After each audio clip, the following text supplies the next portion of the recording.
Yo, tapping in real quick for this UFC 307 that's going to be taking place over in Salt Lake City, Utah, where the light heavyweight strap is very much up for grabs in the main event between Alex POATAN Pereira and Khalil, the Warhorse Rountree. This video right here, this is the final talks, man. We going to run through this motherfucker one more again from bottom to top and let that be that with that. This is the final lap. You know what I'm talking about? I'll do my best is not to hold y'all ear hostage for too long. And we can talk about a few early bird parlay options while we all up in the mix with it. You know what I'm talking about? Let's dive into it, man. First fight of the night, kicking this card off, is a very respectable matchup in my personal opinion, and one that I am very much so looking forward to seeing. We have two UFC OG veterans kicking this card off in Timothy Dirty Bird Means, taking on Court McGee.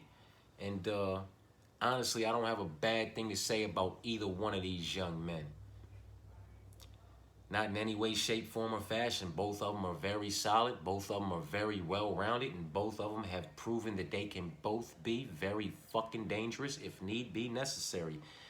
It sucks to have to pick a side, because I can see, regardless of which side I pick, being on the wrong side of that pick at the end of the night, man. It's just one of those fights, in my personal opinion. This shit should be lined up a minus 110, 110 pick 'em. But again, that is just me, and I am going to rock with Timothy Meads. I am going to rock with the Dirty Bird to be the one to get this one done in some way, shape, form, or fashion. Possibly a split decision or a majority decision type situation. Wouldn't be surprised if Court showed up and, implemented his game plan. Kept it competitive on the feet. Mixed in takedowns. Secured control time. And edged out Tim for the split decision to go his way, or the majority decision to go his way. I really don't see a night where this fight ends inside the distance with these two individuals in 2024. I think it's going to be highly competitive, man. And I can see a split or a majority type situation. I don't necessarily know if I could see a draw, but it could very well may be a majority draw type situation between these two individuals. They are both dogs, man. They are both dogs. Very respectable fight to kick the card off. And like I said, one that I am very much so looking forward to. But give me the Dirty Bird, man. I'll take the Dirty Bird. He's currently sitting at minus 250 on the money line. The Court McGee's plus 190. I don't agree with it. Like I said, they should both be a minus 110, 110 pick 'em, because I could see a night where this fight, goes any which way. And I wouldn't be mad about it. It very much just is what it is. Very respectable opposition, standing on both sides of the octagon for these two individuals. You know what I'm talking about? Moving on, man. Vince versus Ryan Spann. And Vince is currently a plus 250 on the money line to Ryan Spann's minus 340. Come on, man. This is fucking ridiculous. I mean, this is fucking ridiculous. I know Vince is a few years older, but Vince possesses so many routes to victory where Ryan Spann only possesses one. Ryan Spann is not winning a decision against Vince St. Preux. And Ryan Spann is not winning via submission against Vince St. Preux. Ryan Spann only route to victory would be to catch, clip, and disconnect Vince St. Preux from his consciousness inside the distance to secure the victory via KO TKO. You understand what I'm saying to you? And I just don't necessarily believe that Vince is going to leave the openings or the opportunities available for Ryan Spann to catch him cleanly and disconnect him from his consciousness. Ryan Spann normally relies on the physical attributes that he possesses, being his height and his reach advantage. The reach advantage is not something that he possesses in this matchup, for what it's worth. Vince has the reach for, by about an inch or an inch and a half in this matchup. So you have to take that physical attribute away from Ryan Spann, who is not that talented of a mixed martial artist, in my personal opinion. He is an individual who is very athletic and possesses, you know, a nice amount of pop in his shots, but he is not a very talented mixed martial artist in any way, shape, form, or fashion, in my personal opinion. We're on the other side, Ovince St. Preux very much so is, man. You know what I'm saying? He can, you know what I'm talking about? I almost slipped my whole words up. He can secure this victory via KO, TKO by catching, clipping, and disconnecting Ryan Spann from his consciousness inside the distance. He can secure this victory via submission in a club and sub type situation by hurting Ryan Spann on the feet and then hopping on him to sink into submission to get the submission inside the distance for the victory that way. Ryan Spann could attempt, you know, his own takedowns or his own grappling sequences, which would then also leave the opportunity for Ovince to search for, sink in, and lock up a submission to get the win inside the distance via submission. That way, Ovince could also take this fight to the ground in his own right by securing a takedown, search for the submission, find the submission, sink it in, lock it up, and get him out of there inside the distance via submission. That way, he could also lock up and secure a takedown while putting him in compromisable position, searching for the submission, silverbacking, and pounding him out via ground and pound, KO, TKO inside the distance from top position. You understand what I'm saying to you? Or if it goes the full distance, and we get the full 15 minutes from these two individuals, Ovince can win by unanimous, majority, or split decision. You understand what I'm saying to you? There are so many routes to victory for Ovince St. Preux, where there is only one route to victory for Ryan Spann, and that's via KO, TKO inside the distance. He doesn't win a decision. He doesn't win a submission. He doesn't win a majority or a split decision. You know, definitely not a unanimous decision. Ovince, all of that is on Ovince's side, in my personal opinion, and I am happy to catch him at plus 250. You know what I'm talking about? I am more than happy to catch him at plus 250 against Ryan Spann. Moving on. Carla, the Cookie Monster, versus Tecia, the Tiny Tornado. Man, it's so hard for me to stop calling her Tecia Torres, man. And her wifey's fighting up the card for the belt, you know, defending her strap in the co-main event. Pennington, Rocky Pennington. You know what I mean? It's just hard for me to be Tecia Tiny Tornado Pennington when it's just so Tecia Tiny Tornado Torres just flowed so smoothly. You know what I mean? But outside of all that, man, I believe this is the headliner for the early prelims. I believe kicking off the prelims is Timothy Means versus Court McGee, and I'm going to rock with Timothy Means, the Dirty Bird, for the sake of a pick, but I probably won't have a whole lot of action on it, man. Ovince versus Ryan. Ovince is a motherfucking dog at plus 250, and it's Ovince for me. And then ending the early prelims is Carla, the Cookie Monster, versus Tecia, the Tiny Tornado. And I don't want to pick a side in this matchup neither. I don't want anything to do with this fight.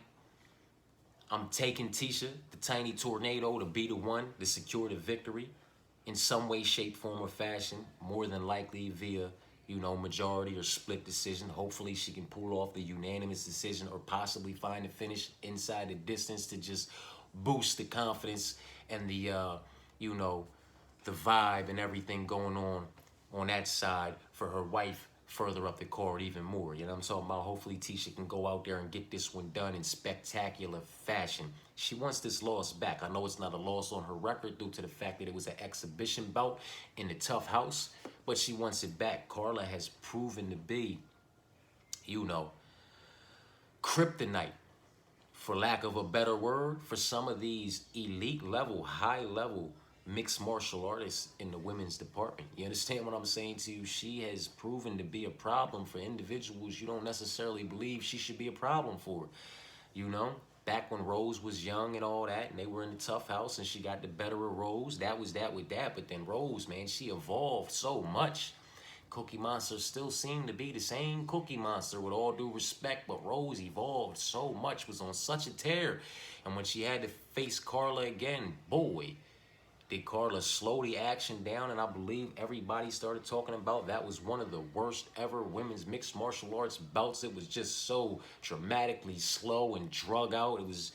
This is what Carla has, you know, been able to do to individuals in the past. She's proven to be kryptonite. The Cookie Monster is somebody I have not yet been able to figure the fuck out, man. She wins when she shouldn't. She loses when she, you know what I mean, she shouldn't. And when she should, you know what I'm talking about? She keeps shit highly competitive, slows the action down, and just when you think the other side is going to completely steamroller, you can't ever be confident when you're on the other side of Carly, the Cookie Monster. At least I can't, man. Tisha's the pick, the Tiny Tornado. Carla's a plus 132 dog in this matchup, rightfully so, and Tisha's a minus 170 favorite. I'll take it. You know what I'm talking about? Out of the early prelims, up onto the prelims, we have Alexander Hernandez taking on Austin Hubbard. I was about to say lingo. Austin Hubbard, man. This is another matchup that I want absolutely nothing to do with. I'm not high on either one of these guys from either side, but with that being said, I do believe undeniably that Alexander Hernandez, which is crazy to say, is by far the better mixed martial artist. Absolutely everywhere that this fight will and may take place, Alexander, the great Hernandez, is by far, is that what he calls himself? I don't know if that's what he calls himself or not. Alexander is by far the better mixed martial artist, though. I'm not high on Austin in any way, shape, form, or fashion. I wasn't high on this guy his first go around. Damn sure not high on this guy this go around. He don't belong here, man. And Alexander's just one of those individuals they've just kept around, man. You know what I'm talking about? He does enough. Just like, you know, individuals that lock up and secure those takedowns and do just enough for the ref not to stand the fight up. Alexander Hernandez has done just enough for the UFC not to show him the door. You know what I'm talking about? But Alexander's the pick. Eeyore versus Caesar. Give me Caesar, man. Give me Caesar Almeida. Give me Caesar Almeida inside the distance via a vicious head kick off of a 1-2 combination that he strings together. He's going to put Eeyore down. He's too clean. He's too crisp. He's too solid on the feet in the striking department. His takedown defense is legitimate enough to stuff any of Eeyore's attempts, if he attempts any. And, yeah, it is what it is. It's going to be a clean, immaculate performance by Caesar Almeida. And I personally don't believe it goes the full 15 minutes. I don't think it goes the first 5 minutes. If it does, I don't think it makes it the first 7. He'll be out of there within the first 2 of the second round. But if it goes the full 15 minutes, it will be Caesar Almeida by unanimous decision, 3 rounds to none. If he decides to just go in there and play the technical practitioner, which he is, not chase after nothing, which he doesn't. You understand what I'm saying to you? And just show Eeyore that there's levels to this shit in the striking department. If Eeyore can survive for 15 minutes, then it's Caesar Almeida by unanimous decision. On to the next one. It is Marina. And I believe I've been calling her Maria. My bad, Marina Rodriguez. My bad, Eeyore. Alexander, I said that right. Minus 215 for Alexander on the money line. Plus 170 for Austin as a dog. And Eeyore is a plus 265 to Caesar's minus 345. My bad. You know what I mean? Marina versus... I don't know how to say that fucking name, man. I don't know how to say that fucking name. Asmin. I don't know how to say the fucking name, man. Marina versus Old Girl. Marina is currently a plus 140 underdog on the money line, and Old Girl is a minus 177. This is another fight that I want absolutely nothing to do with. I highly advise y'all to have absolutely nothing to do with this fight unless, you know, you feel the need to have action on this fight because you're, you know, you fuck with one side or the other side personally or on some type of level that you feel like, you know, you need to have action on this fight. Then by all means, do what you do. And don't listen to me. You know what I'm talking about? This is women's MMA. I want nothing to do with this fight. Marina has been up against the higher levels of opposition. You know, in her career as of yet since coming into the UFC anyway. And not to say that old girl can't get Marina out of there.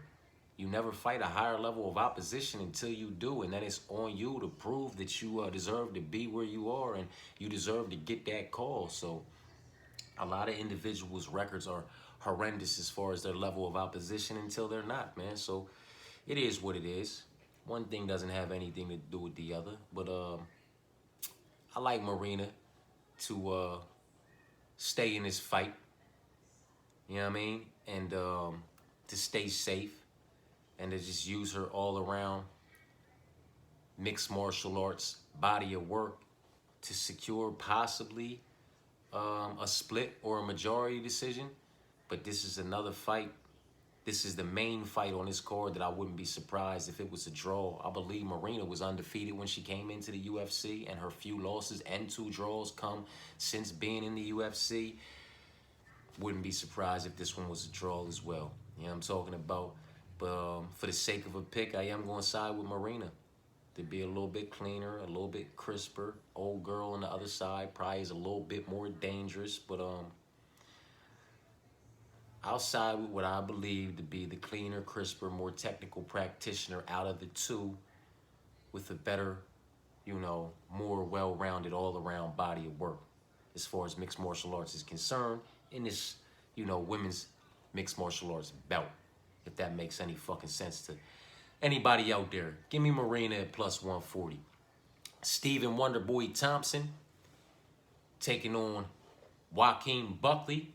And Wonderboy, man, is at plus 150 on the money line. Understandably so, with the way things have been going for both of these individuals.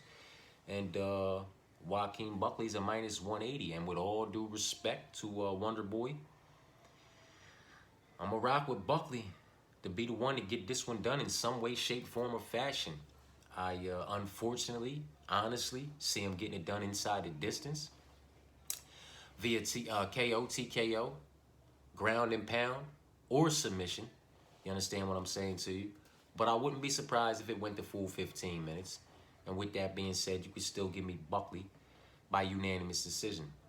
2 rounds to 1, possibly 3 rounds to none. And this is with all due respect to Stephen Wonderboy Thompson, man. And, you know, the karate style that he possesses, and as dangerous as he has proven that he can be in the past. I believe Buckley to be just a bit more dangerous and a bit more on the up and up, where Wonderboy's kind of, you know, just fighting out the last fight or couple fights of his contract, in my personal opinion.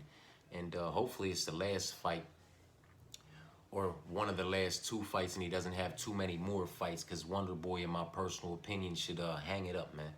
I'd hate to see him go out like his brother-in-law, like I said before, you know, Chris Weidman. Just lost after loss after loss, secure a victory, but then lost after, like, Chuck Liddell type shit, you know what I mean? Wonderboy still has an opportunity, even with losing this match to Buckley, to, you know, not really tarnish his motherfucking legacy, you know what I'm saying? By going in there and getting the dog shit beat out of him 1, 2, or 3 more times. Like, this shit don't go the way he wanted to go with Buckley. Maybe he should say fuck his last fight on his contract and just take the gloves off in there at UFC 307, Salt Lake City, Utah on Saturday night. You know what I'm talking about? But I still personally believe that we have not seen the best that there is to see from Joaquin Buckley where we have from Wonderboy. And I wouldn't be surprised if Wonderboy was getting the best of him on the feet for a little bit, and then Buckley just sprung out of nowhere and completely clipped him and disconnected him from his consciousness for the KO, TKO inside the victory, man. You know, Wonderboy is nobody to be slept on in the striking department. But Joaquin's the pick, man. And now that I have all these money lines available, I know how many dogs I was on for the first pick and how significant some of these dogs actually are. But for the early prelims and the prelims, kicking off the card, as I said before, a very respectable matchup between 2 very respectable individuals and levels of opposition. Timothy Dirty Bird Means and Court McGee, man. UFC OG veterans. And I'm siding with Timothy Means at minus 250 on the money line over Court's plus 190. Then it's O Vince at plus 250 over Ryan Spann's minus 340. And I'm still on O Vince. It is Carla at plus 132 over Tisha at minus 170 to cap off the early prelims, and I am on Tisha. So the early prelims have me on one dog and two favorites. Dirty Bird, Tiny Tornado, they're my two favorites. And O Vince, that's my dog. The prelims, Alexander at minus 215 is very much the pick over Austin's plus 170. Caesar at minus 345 is very much the pick over Eeyores plus 265. Marina's plus 140 is very much the pick over Old Girls minus 177. And Joaquin's minus 180 is very much the pick over Wonder Boys plus 150. So we have two favorites and one dog on the early prelims. And we have 1, 2, 3 favorites and one dog on the prelims. Alexander, Caesar, Joaquin are my favorites, and Marina is my dog. So for the early prelims and prelims, that leaves us with what? 6 favorites and 2 dogs? 5 favorites and 2 dogs, my bad. We got the Dirty Bird, the Tiny Tornado, Alexander the Great, Caesar, and Joaquin Buckley for the favorites. We got O Vince and Marina for the dogs. On to the main card. This is where shit gets spicy. You know what I'm talking about?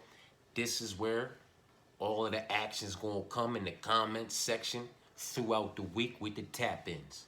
Because this is very much so where I am going to be on the opposite side of quite a few of y'all on the other side of this. And that is quite all right. Main card, kicking off, we have Roman Roman taking on Kevin. Roman plus 132. Kevin minus 165. Boy, I'm on some dogs on this side of things, ain't I? Roman's the pick, man. Roman's the pick. Kev got a reach advantage. Know what I'm talking about? Not too much of a height advantage. And I believe he possesses a bit of a reach advantage, if I'm not mistaken, which is, you know, normally the case. But Roman's solid. Roman is well-rounded. Roman is strong. Roman is powerful. Roman is the more technical practitioner out of the two in absolutely every department in this matchup. Kevin's dangerous. Kevin's dangerous on the feet. He's clean. Counters are nice, vicious, if we're being honest. You know what I'm talking about? And his grappling, decent. Jiu-jitsu, he's proven to be dangerous. You know, he's solid offensively and defensively. I believe Roman to be a bit more, though. I don't know that Kevin wants to go to the ground with Roman. Because as far as, you know, matching the technique on the ground, Roman's going to be too strong for Kevin, in my personal opinion. He can match that technique, but the power, the strength, mixed with the technique and the composure of Roman is going to be what separates them on the ground, man. Listen, the power and the composure of Roman is going to be what separates them on the feet in the striking department, man. He possesses a bit more pop in his shot than Kevin. Now, don't get it fucked up. Kevin, 1-2 down the pipe, very solid. His counter hooks, very solid.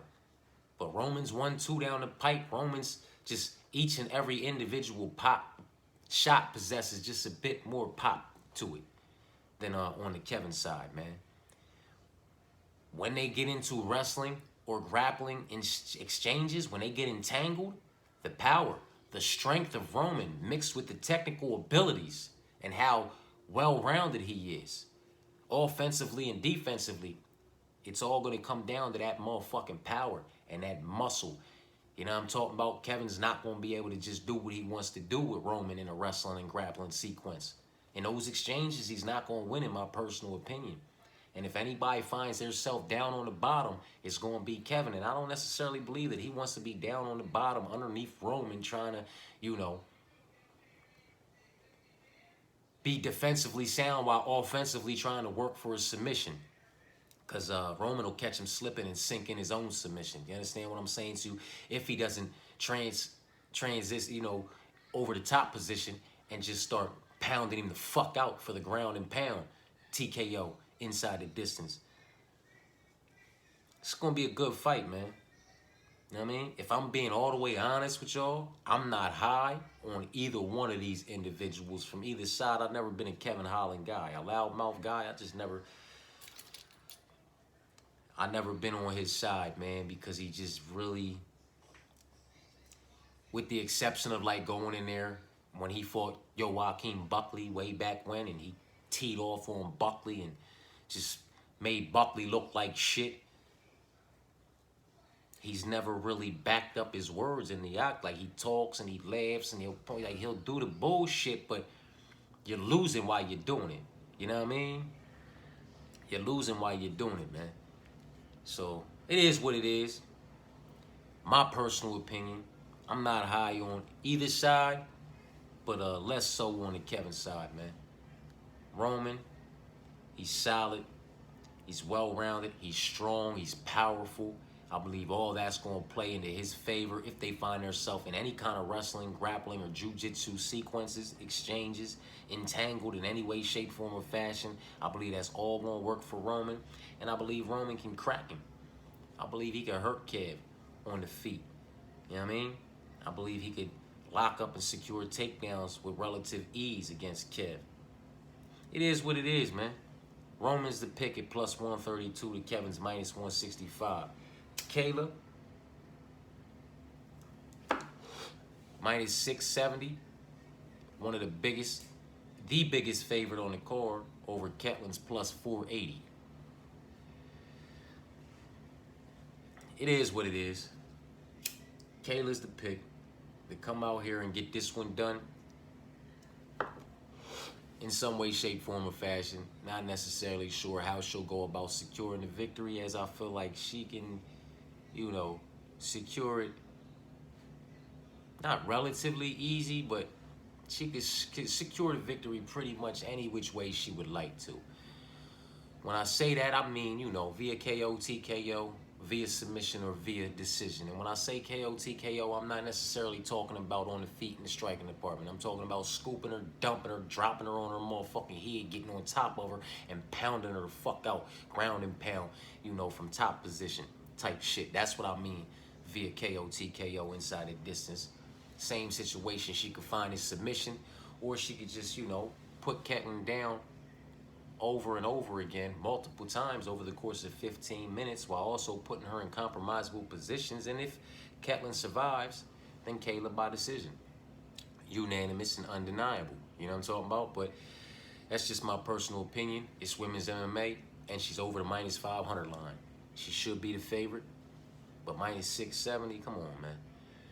Moving on, another dog pick, Jose Aldo, sitting at plus 138.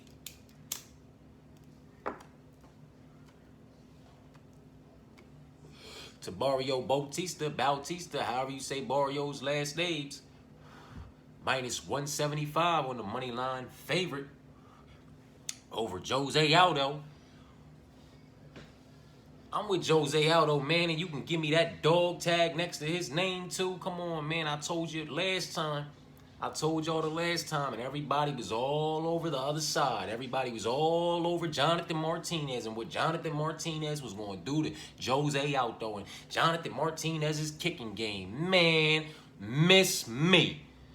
Miss me. With all that bullshit, man. Mario Bautista's two advantages in this matchup, because he possesses two advantages in this matchup. You know what I'm talking about? Maybe three, because maybe he has like an inch or two in height. So if we're going to be technical and call out all the advantages, maybe it's three. Maybe, I believe he might be an inch or so taller than Jose, so he has a slight height advantage. He does not possess the reach advantage. Jose has that by about an inch. If I'm not mistaken, it's like 70 to 69 or 71 to 70. Either way you look at it, he doesn't have the reach advantage, and that's something that if you don't have over Jose Aldo, and this fight's gonna play out on the fucking feet, I can't fuck with you, man. I can't fuck with you. Anyway, the three advantages that Mario Bautista or Mario possesses in this matchup, in my personal opinion, are the slight height advantage, the 7-year youth advantage, which he's 31 in his own right, and Jose's 38. You understand what I'm saying to you? So it's like a 6 and some change, 6 and a few months, 7-year youth advantage. But when you in your 30s, and Jose's still prime time Jose at 38 years old, man. You understand what I'm saying to you? I don't know how much we're really talking about when it comes to that. But then I would say that Mario probably does possess the slight power advantage. You know what I'm talking about? So slight height, slight power, 7-year youth. That's what he possesses. Jose Aldo possesses absolutely everything else, man. Listen, the combinations, the boxing's too clean. It's too crisp. The combinations that he'll string together, the body work, the body to head work, the leg kicks, if he decides to implement the leg kicks, man, the kicks in any way, shape, form, or fashion. Oh my God. I mean, just absolutely ridiculous, man. Offensively and defensively, with the wrestling, the grappling, the jiu-jitsu, it doesn't matter. Jose Aldo is too solid, too well-rounded, and too fucking strong, man. You know what I'm talking about? In every fucking department. The takedown defense is fucking immaculate, and yes, very much so legitimate, as, you know, look at who it's been tested against, man. He possesses one of the absolute best takedown defenses that there is to possess, man.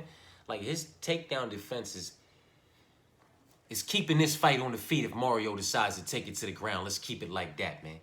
And when you're going to feet with Jose Aldo for 15 or 25 minutes, man, and you don't possess a significant reach advantage, power and speed advantage, and you're just not like next level absolutely everywhere, I can't side with you, man. It's Jose Aldo till the motherfucking wheels fall off. Huh? I will fuck with him till the wheels. I will rock with this man until the wheels fall off, man. 2 rounds to 1. Wouldn't be surprised if it was 3 rounds to none. This is exactly what I said when he was fighting Jonathan Martinez, and everybody told me I was fucking crazy, and he was going to kick Jose Aldo's legs off, and he was going to box Jose Aldo's head off, and all this, that, and the motherfucking third. No, he wasn't. I said it was going to be 2 rounds to none, possibly 3 rounds to none. And if I'm not mistaken, that motherfucker was 3 rounds to none. Jose Aldo put that work on him. Huh? Come on, man. Motherfuckers seem to think that when Jose Aldo left up out of here, the UFC, and retired, he just went and did what some of these other motherfuckers did and went fishing and sat on motherfucking boats and went to casinos and shit. No, the fuck he didn't. Huh? Tip-top shape and went over this motherfucker winning boxing bouts, man. Kept them hands, kept that body in you know, TTG, trained to go. Kept himself ready, man. So when he came back over here, oh, it was a no-brainer. And you put him in there with individuals that want to spend the majority of the fight on the feet in the striking department. Stop it. Stop it. If Mario Bautista goes out there being at a 1-inch reach disadvantage, I don't care about the height. I don't care about the youth. I don't care about the power that he might possess. If he goes out there and he boxes Jose Aldo up and deads Jose Aldo's kicking game with his kicking game and just beats the shit out of Jose Aldo for 15 minutes to secure this victory via unanimous decision or to find a finish inside the distance, trust and believe, I'll tap in. I'll rub this shit all the way in my chest, and I'll salute every last one of you motherfuckers for saying that he's going to be the one to go in there and do so. But you got me fucked up right now. You got me all the way fucked up right now. I got to see it happen.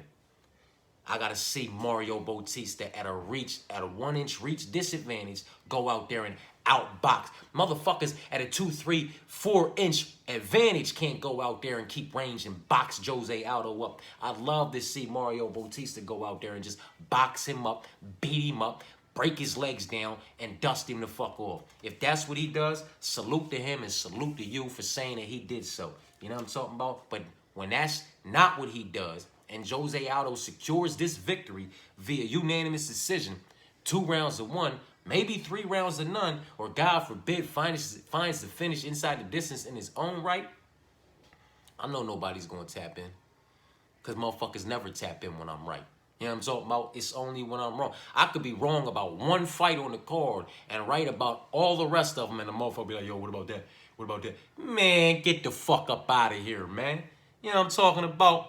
It is what it is, man. Every week ain't gonna be the best week. It ain't gonna be a banger. Ain't gonna secure the bag every single fucking time. Sometimes you'll have a back-to-back week. The same way you'll have back-to-back bangers. You gotta take the bad with the good, man. You know what I'm talking about? But Jose Aldo is very much so the pick at plus 138 over Mario's minus 175 to cash as a dog and, you know, prove that he is and was the king for a motherfucking reason, man. Now I'm talking about Rocky Raquel Pennington versus Juliana Pena. Rocky's a minus 195 favorite. Just like her wifey, Tisha's a minus 170 favorite down the card. Juliana is a plus 157 dog.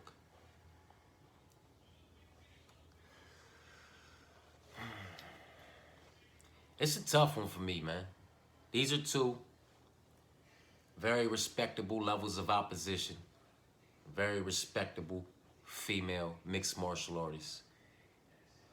Very respectable individuals in general, regardless. You know what I'm talking about? The pick for me is going to be Juliana Pena. Tisha going to catch the dub over Carla. And Rocky's going to lose her belt to Juliana. Fuck around Carla, the cookie monster, do some dumb shit and beat Tisha. And Juliana beat Rocky and they both lose. But I still got Tisha over Carla and Juliana over Rocky, man. And I say that knowing that if Juliana's unable to get this fight down to the ground and put Rocky in compromisable positions over the course of 25 minutes, searching for the submission to significantly separate herself and her body of work from Rocky's, she's not winning the decision. You know what I mean? Like she has to take her down multiple times over the course of 25 minutes, put her in multiple compromisable positions, have her fighting to get up out of those positions.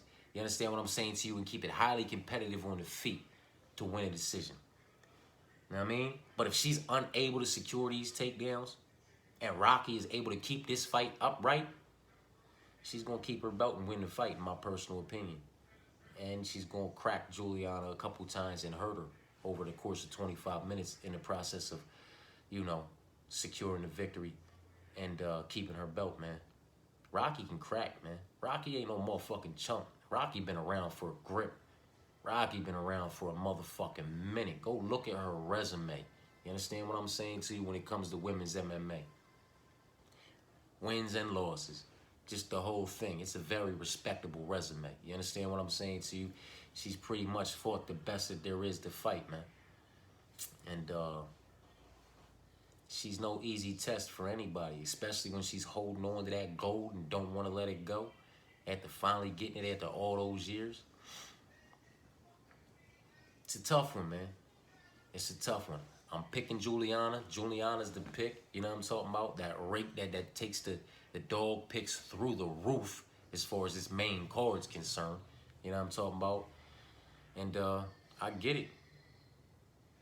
I get it. It is what it is, man. Rocky's the champ. If she can keep this fight upright and stuff enough of those takedowns, she should win the fight via unanimous decision and keep her belt. But if she can't, and Juliana is able to get her down over and over again, round after round, until she finds the finish inside the distance, or just rinses and repeats for 25 minutes.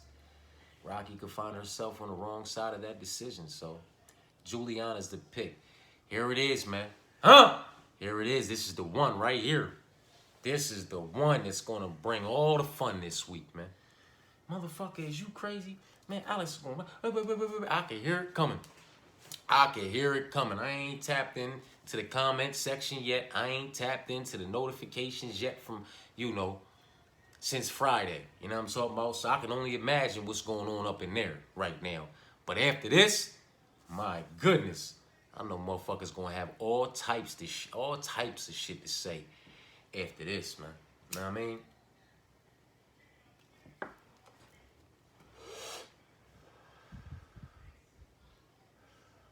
Khalil Rountree's the pick, man. Khalil Rountree is the pick.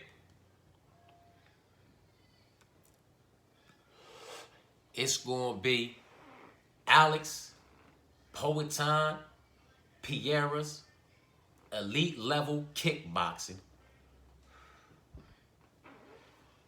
versus Khalil, the Warhorse Rountree's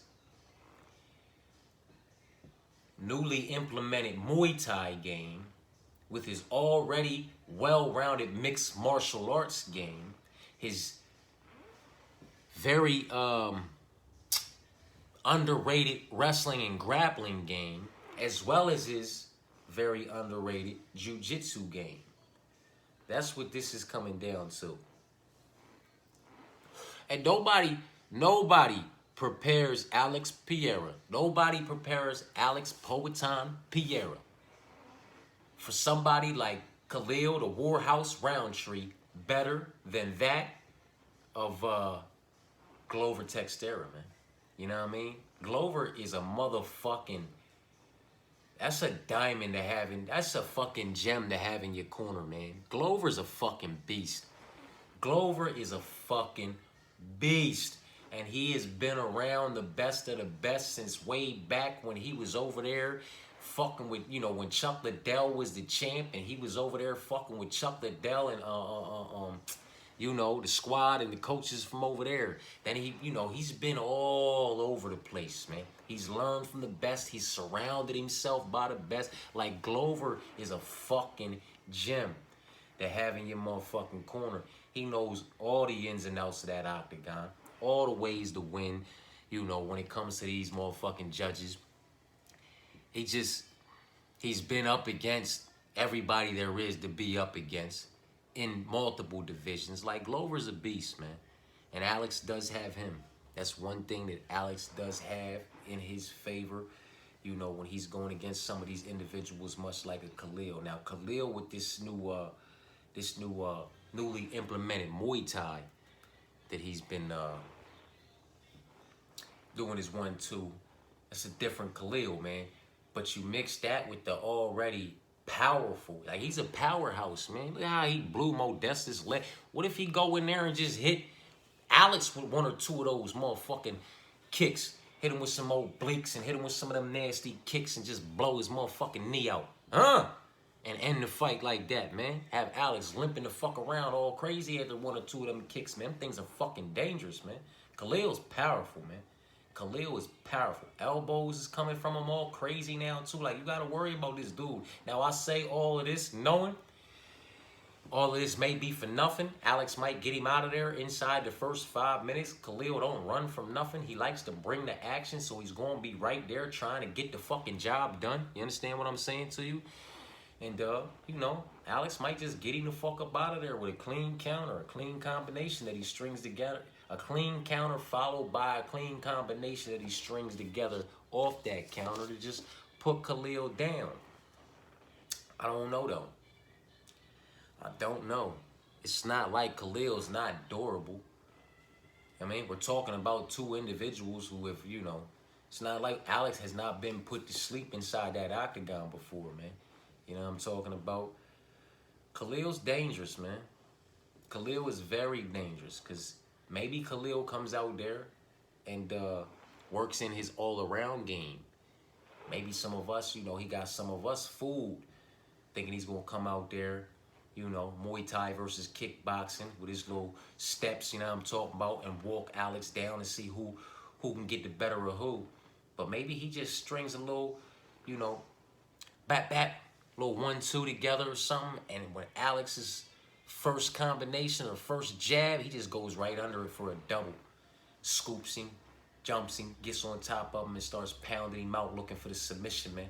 You know what I'm talking about? And if he doesn't find a submission and Alex finds his way back up to the feet, you know, he's going to be a bit timid in the striking department, worrying about those takedowns coming. And then Khalil could really start to work his all-around game in. The Muay Thai, the mixed martial artist, the, you know what I mean, the wrestling, the grappling, his own bit of kickboxing, the boxing. Like, he can just mix his all-around game in once he has Alex a bit timid in that department, worried about the takedowns. You understand what I'm saying to you? Khalil is fucking strong, man. And if he gets in and he wraps up and locks those hands behind him, Alex is going down to the motherfucking ground, man. You know what I'm talking about? And if he pounds him a couple times and sinks in a rear naked motherfucking choke, I wouldn't be fucking surprised. But if Alex finds his way back up to the feet and is a little bit worried about those takedowns coming, I can see Khalil starting to, you know, start to work his all-around game in. And if this thing goes 25 minutes, man, this thing goes 25 minutes and Khalil was able to work takedowns in early, possibly in the first round, take the first round. Alex takes the second round, you know what I'm talking about?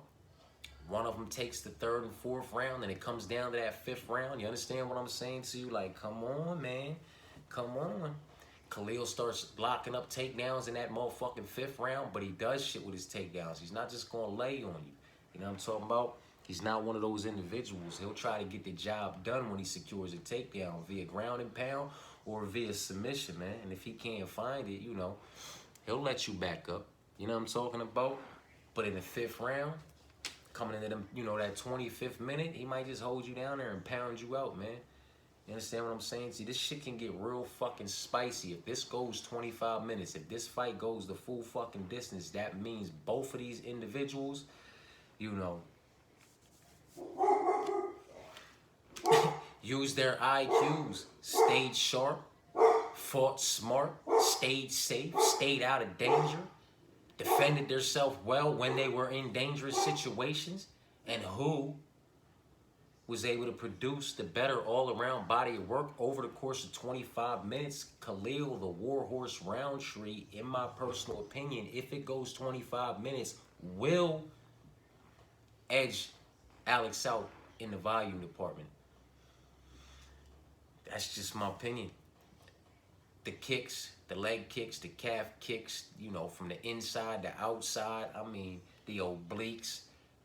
The activity coming from Khalil is going to be a bit more than the activity coming from Alex, where the activity from Alex might seem a bit prettier, a bit cleaner, a bit crisper. It's going to be a bit more activity coming from Khalil. He could run away in the numbers department until Alex clips him and gets him out of there inside the distance. But if Alex doesn't find that finish inside the distance, and Khalil doesn't find the finish inside the distance, and it goes 25 minutes, I'm a firm believer that he will, maybe not significantly so, but by a nice amount, outvolume Alex.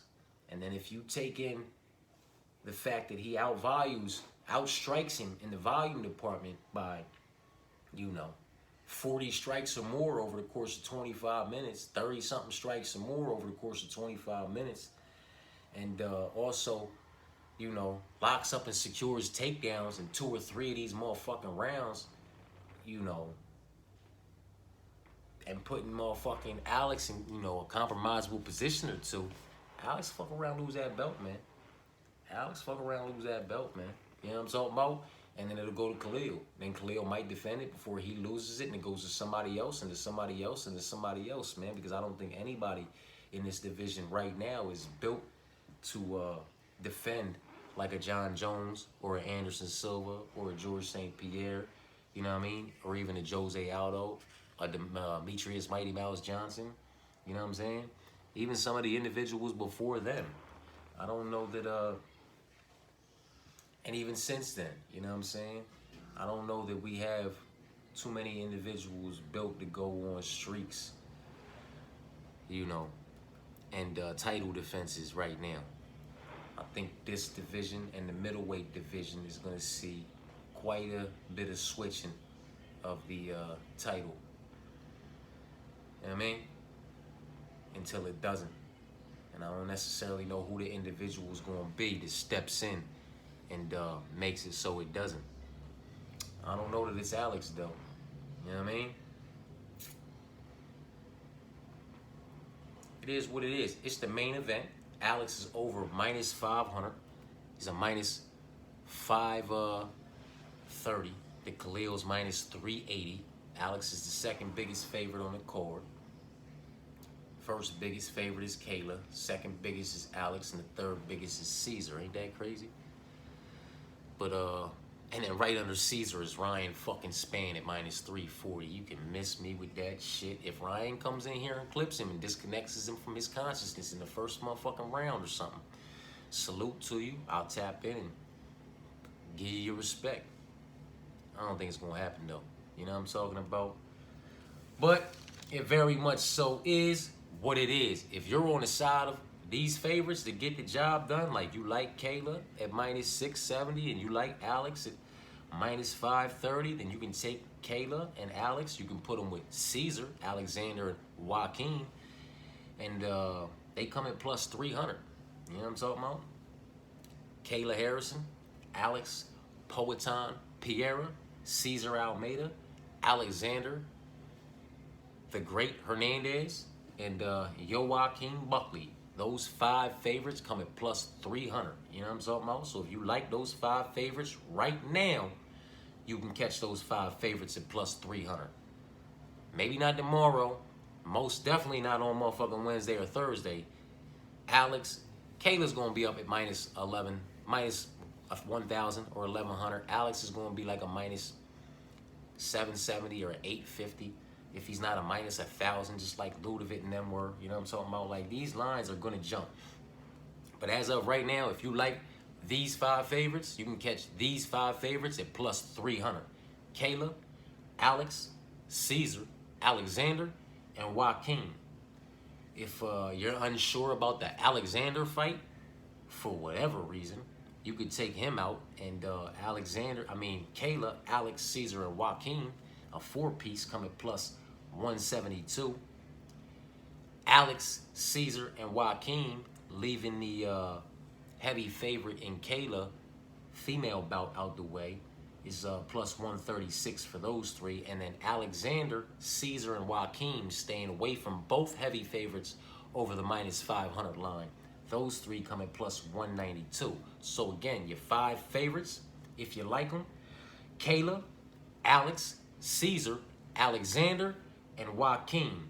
They come at plus 300. You notice I leave Tim Means out of there. He's a minus 250.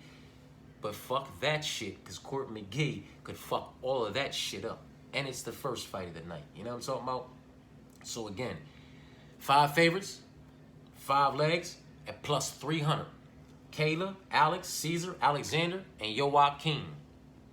4 legs, 4 favorites at plus 172. Kayla, Alex, Caesar, and Joaquin. 3 favorites, staying away from the female fight that's a heavy favorite, at plus 136. Alex, Caesar, and Joaquin. Joaquin, what the fuck I keep saying, man? Buckley. You know what I'm talking about? And then 3 favorites, 3 legs for plus 192, staying away from both significant favorites over the minus 500 line. Alexander, Caesar, and Joaquin at plus 192. And I personally believe you can lock those 3 all the way the fuck up. You know what I'm talking about? I have Alexander Hernandez, Caesar Almeida, and Joaquin Buckley. 3 legs at plus 192. Lock them up, man. 5 legs, if you want to give that, you want to get a dirty bird some action. This is just favorites right now. You know what I'm talking about? 5 legs. Alex, Caesar, Tim, Alexander, Joaquin at plus 387. That's 5 legs, 5 favorites at plus 387. Heaviest favorite on down. Alex POATAN Pereira, Cesar Almeida, Timothy Dirty Bird Means, Alexander the Great Hernandez, and Joaquin Buckley. Those 5 favorites come at plus 387. You could take Alex out of there. Alex POATAN Pereira. Stay under the minus 500 money line number. Cesar Almeida, Timothy Means, Alexander Hernandez, and Joaquin Buckley. Those 4, they come at plus 309. You know what I'm talking about? So Alex, Cesar, Tim, Alexander, and Joaquin are plus 387. But Cesar, Tim, Alex, and Joaquin, they're plus 309. You know what I'm talking about? Now, fucking with these favorites, those 7 leg at plus 801. Kayla Harrison, Alex Pereira, Cesar Almeida, Timothy Means, Alexander Hernandez, Joaquin Buckley, Tisha Pennington. From heaviest favorite on down, if you like those individuals to get the job done, those 7 legs come at plus 801.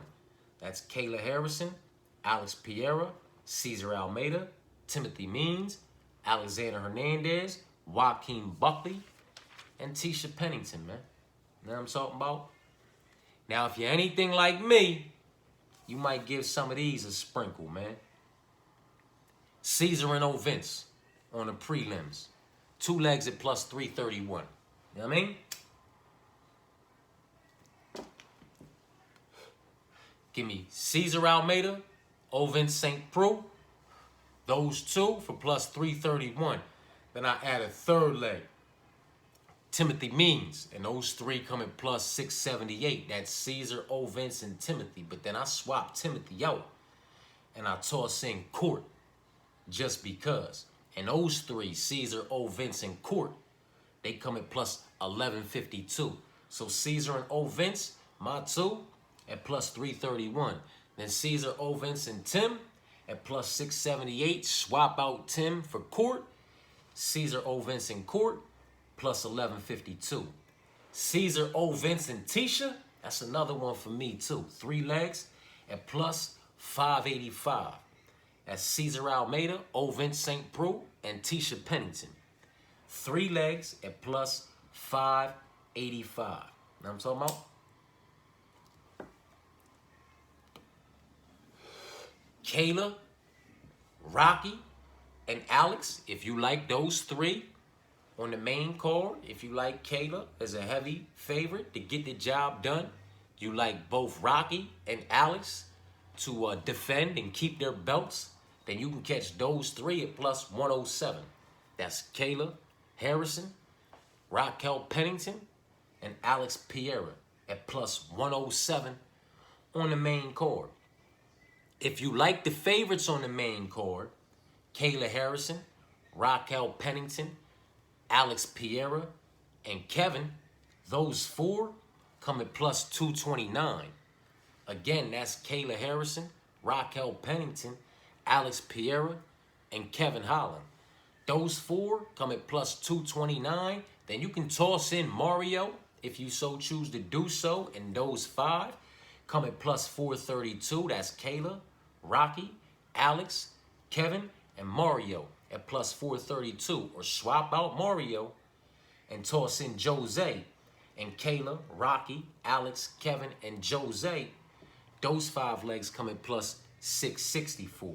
Now I'm talking about, for me, 2 legs that I like on the main card, Juliana and Jose at plus 442. You know what I'm talking about? Give me Juliana and Jose, 2 legs at plus 442. Then toss in Roman as well for my 3rd leg at plus 1158. I also like Jose and Roman at plus 424.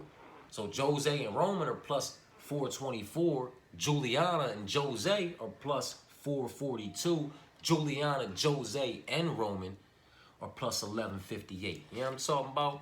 Something like, not major, man. A little early bird action for what it's worth. Appreciate anybody who tapped in for tapping in from bottom to top. One more again, we rocking with the Dirty Bird, O Vince, the Tiny Tornado, Alexander, Caesar, Marina, Buckley, Roman, Kayla, Jose, Juliana, and Khalil. I appreciate y'all for tapping in. I'll tap in with the full parlay video, later on or tomorrow. Peace and blessings.